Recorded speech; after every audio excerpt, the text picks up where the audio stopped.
Hello and good morning. It is 7:30. Just left the house. The running vest is fully laden. Had a busy week at work. Had a couple of days off training. And now it's time to burn off some steam. Saturday morning, bank holiday weekend. Got a lot planned this weekend. Got a garden project to finish.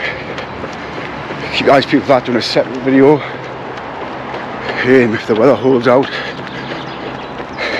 But today we've got 15 to 20 planned.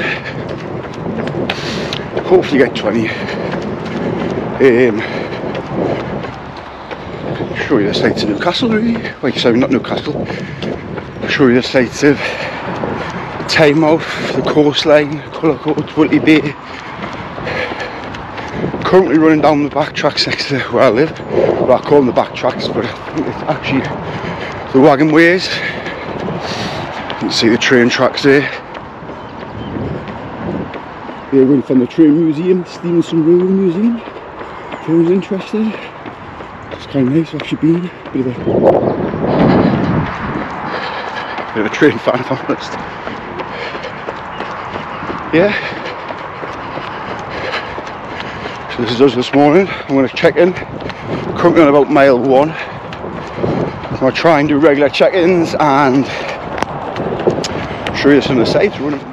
So the plan was today to get the Cheviot, but let's swap hands. Getting a pain in the shoulder. But I find I've got too much on this afternoon. I've got to get to B&Q, pick me dad up, get some wood, all the rest of it. I thought the time, it's only an hour drive, maybe an hour 20. The time I get up there,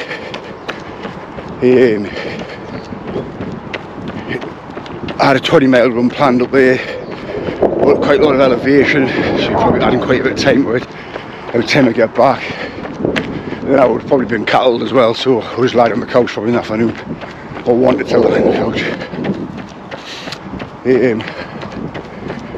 Dogs would need walks, all that kind of stuff. So I thought, you know what, let's save on the 2-hour round trip and kind of bank that time and just go around the doors instead. Do a bit of an urban run. I do enjoy an urban run where I live. We've got quite, you can see, quite a lot of back tracks. I'm going to run down the alley to stay onto the coast, then get to a place called Seaton, Sluice, then cut in at Seaton, Sluice, and it's back tracks all the way home. I think it's about 8 miles of back tracks. So, it's quite nice, quite nice. So I'll see you in a bit.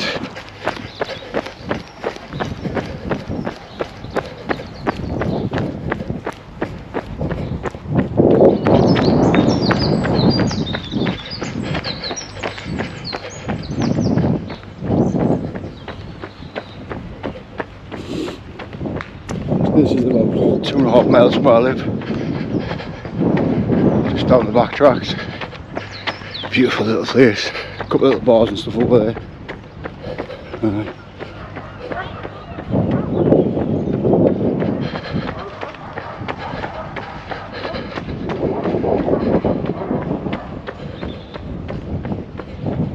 Used to hang about here as a kid quite a bit. Dad used to be a fisherman. Skipper actually. This is North Shields Fish Quay. Newcastle's that way. That's kind of where I've just ran from. But fisherman with his own boat. The boat was called the Valdee. Remember going to Seaton as a kid. I'm gonna put it bluntly, I fucking hated it. Absolutely pissed out all the time. It was a fucking nightmare. But I enjoyed it.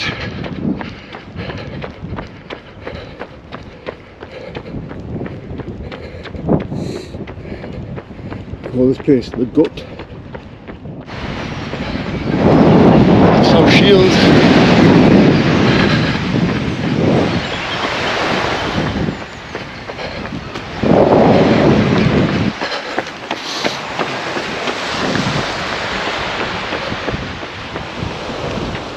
we're heading.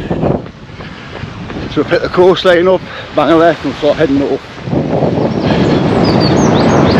Currently about 4.5 miles in. I think it's about 6 miles to Tynemouth from me. It's in this road. I'm going to start eating some food shortly.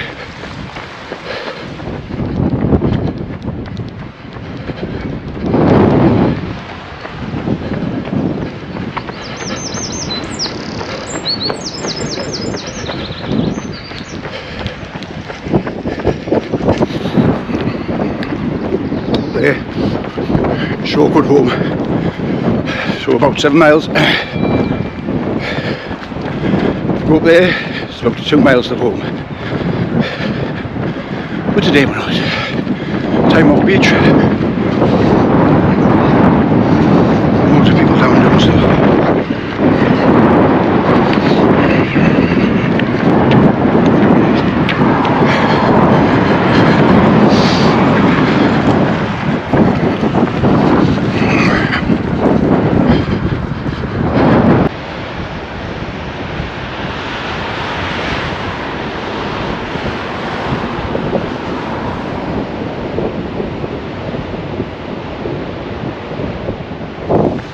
So we're heading the lighthouse, the coast, get just past the lighthouse, a place called Seaton.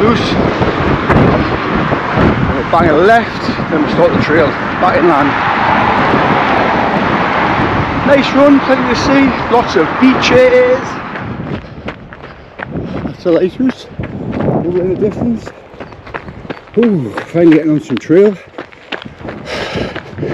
I forgot to do the 5 mile check-in, which is 10 miles. Yeah, feel alright. Had a cliff bar about 15 minutes in. Supposed to be a good time to talk about what nutrition I carry. So 2 flasks, 1 water, 1 high 5 carb drink. I think it's about 70-80 grams in there. I kind of alternate and just sip on them both as I go. Cliff bar with some power bar jellies and cliff bar, power bar jellies, on an energy gel. Been experimenting quite a bit. Some might say I have a lot of carbs for the run, some might say I don't have enough. We're experimenting quite a bit. Try to get the end of these runs at the minute feeling good, not exhausted, don't mind the legs aching, things like that. I think that's only natural, but to try and get the end where I'm not just diving in the house and just ramming anything down my neck is what I used to do when I first started doing this stuff. So I use these runs as not only like training for the body, but training like nutrition wise as well. Set me watch, remind us to drink, kind of set me alarm to remind us to eat, because sometimes I just don't feel like eating. But the problem you've got with that is half an hour after that you're done. You might as well, right, I'm not going to say pack it and go home, but it makes you run very hard. I've been in some situations running and cycling when I first started just a couple of years ago. I'd crash, I'd end up running to shops and buy things like that, just literally just grabbing anything off the shelf, sugary, was a nightmare. Most of my training sessions I done that. I'm 43 years old. Most of my training sessions prior to that would only ever be an hour to an hour and a half long. Did a lot of things like jiu-jitsu, MMA, young kids I was, haven't done that before. Boxing pads, things like that, circuits, bit of CrossFit, weight training, just general stuff like that. Only really got into this fitnessy stuff just before lockdown. So, no, sorry, fitnessy stuff, endurance stuff, where I started kind of almost working for more than 2 hours, an hour and a half. It was all brand new. I would leave the house for a 50-60 mile bike ride with no food, just water, things like that, and I'll come back absolutely exhausted, starving, punishing myself. And that's the next thing as well, is my pacing was absolutely ridiculous. Hey, I wasn't fast, but my effort that I was putting in was ridiculous. I had no kind of gauge because I see all my training sessions before that were quite short burst, high intensity, so I kind of almost tried to make all the training sessions I did running and cycling high intensity, which if you're running for 3 and 4 hours and cycling for 3 and 4 hours, you just can't sustain that pace unless you're a pro, and I'm not. So I found out the hard way.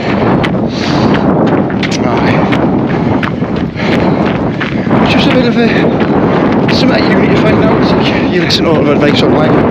Got to eat this, got to drink this, got to do this. But I feel like the best way for it is just find out yourself, make the mistakes. Because then you find out what works for you doesn't work for another person. That's what I found out a lot. Friends would then ask me what I was doing. I would tell them that just didn't work for them. But then what works for them, they would tell me that just didn't work for me. So you just find out what works for you. Really, it's kind of that thing where it's each of their own. That's what I like to say. But look at that.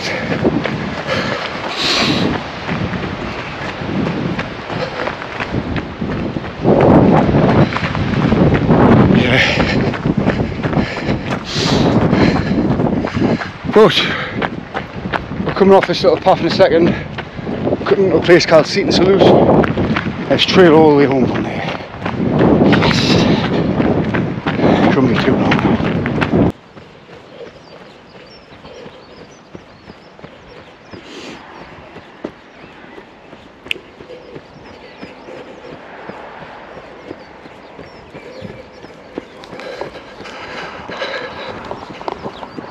Oh, it's a bit nicer. We'll come up the coastline there. I think it was 5 or 6 miles up the coastline. And there was like an easterly wind blowing. Oh, it's a bit chilly, mind. A bit chilly. Plus, it's a bit calmer now. We're in the woods. Wait, in the trails, going into the woods. A little bit calmer. It's supposed to be a good time to talk about the gear that I use. Starting from the ground up. I only have 2 pairs of trainers, one trail, one road. I have a pair of hookers for the road. They're getting about 2 or 3 old actually, I need to probably upgrade them. And then a pair of trail ones, which are Nike Pegasus. Had a lot of issues with it here. Had a lot of issues with the Nike ones. Out the box. But kind of warmed them a little bit. But kind of... they were giving us a lot of pain on the bottom of my feet for some reason. But I got some advice from a friend to loosen the laces on them. Since doing that, they seem alright actually. I can't complain at the minute, and more so, they're kind of starting to become the weapon of choice for the road and the running, really. Road and the trail running. This is 50-50, this. Trails are pretty dry. You can see behind us there. I could have wore road trainers, but I put the Nikes on, really, trail ones, which is interesting. Running jackets by Under Armour, bought it because it was in the sale. Aye, but no complaints about it. It's light. Aye. Vest I use is the Solomon Skin 4.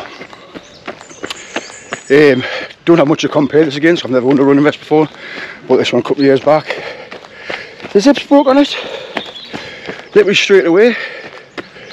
After about 2 or 3 runs. It's like as if the sweat got into it and corroded the zip. I've washed it a couple of times as well. Don't know what the crap that was. When I say wash it, I didn't put it in the washer though. Just hand washed it. But no complaints. You get 2 flasks with it. Again, it was in the sale. I use a Fenix 6X.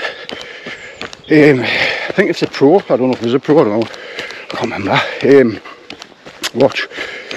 No complaints on the watch. Had the 5 before that. No plans to get the 7. This is my second watch though I've had. Sorry, the second Garmin watch I've had. The second 6 one. I bought it and it leaked. The first one when I was swimming. Sent it back to Garmin. Replaced it straight away. It was just coming to the end of its warranty though. I think you get a year warranty with it, I think. Or 2 years, I can't remember. But it was last year. and the warranty was up like in August. It knocked like in July, so it was lucky there. But yeah, they sent us a new one, replaced it, sent that one in. I'm not sure if it's a new one to get or a refurbished, but it looked pretty new when it came back. New straps and that on it, so we've got no complaints with that really. I try and use these runs because I've got a big run coming up. My first ultra, that's about 35 miles. So I use these runs. It's kind of almost gauge like my perceived effort and get the nutrition in. So when I finish, I like to gauge how I feel before, during and after. And I also try and like to finish basically not exhausted. Like I said, when I first started doing stuff, it was a shit show. But we're getting the hang of it. It's just that thing of eating all the time, mate. Normally when I would work out, you would eat, go work out, go home and eat. But now I would say you would eat while working out, and then eat some more, and then just carry on eating. So that's a good thing if you like eating. But unfortunately, I'm not a big eater. I like to have a big meal, but if I'm not eating, I'm not really thinking about food, if that makes sense. I don't really think about food until I get hungry, which is a bit of a nightmare because, like you say again, doing stuff like this, if you get hungry, it's too late then. You need to get it in before then. But we're getting there. But this is beautiful, this. This is called Holywell Dean. It's a little place you run through. It'll take us to the back track of the wagon ways. I'll pick the wagon ways up. I think it's about a 4 mile drawn home on the wagon ways. Nice place. Bring the dogs here. Done a lot around this bit. We used to be a bit sneaky as kids. We used to bring like motocross bikes around here, because then we had a driving licence, so we couldn't get to a track. So we used to ride up here and play. There's like jumps and that over there. Good old times. Probably already killed myself about 20 times, but apparently what doesn't kill you only makes you better. Clock's 15 mile now. Apparently what doesn't kill you makes you better. Well, be fair. Feel alright really. Just walking up this bit of a hill. It's kind of all trail home now. Stood out doing the wagon ways and we're home. Don't know why my Scottish accent came up there. But legs are aching a bit, knees are a bit achy, feet hurt a little bit. But we've got a cheeky, I think it's about 5 mile to get home. So, nutrition's gone alright. Got some jellies and a carb drink, but I'm going to try not to eat my jellies. I think I'm just going to try and drink my carb drink. And hopefully that'll get us home. Save myself about 15 quid on eating a pack of Powerball jellies. It's all about the cost. These little tracks are lush. 15 mile in. Still haven't ate the jellies. I actually know online, I think it's 15, 16 mile in, I think. But the jellies are still there either way.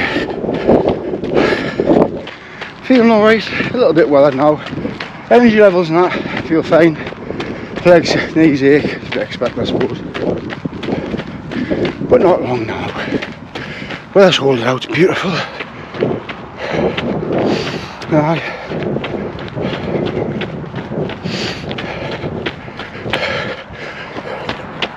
Through that little country park now, off the wagon ways. I don't know if anybody does much trail running, but you know when you leave the house and your vest is kind of like fully laden almost. It's like, feels quite heavy, like a weight vest. But then you come towards the end of your run and it feels nice and light, like all the water's gone, all the food's gone. You're like, oh, what a little relief. Aye.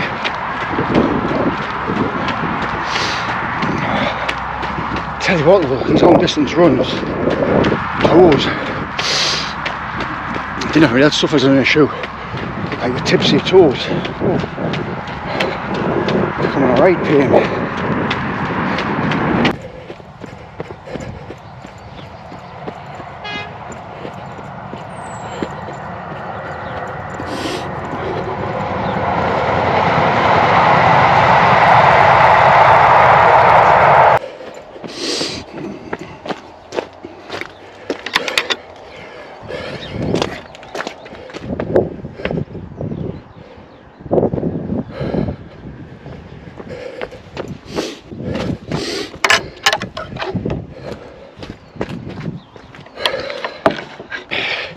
It's been a good run this, seen the sight, it's nice, I've enjoyed it.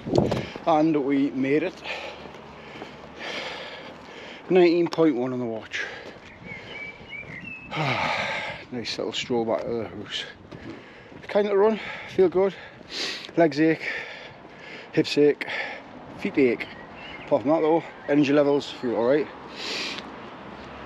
Nice morning run, to be honest with you. Enjoyed it. If you've got a spare, you know what it took? I think it was about 3 hours 14 on a Saturday morning. Give it a shot. Aye. Time to get washed, feed, and do some DIY.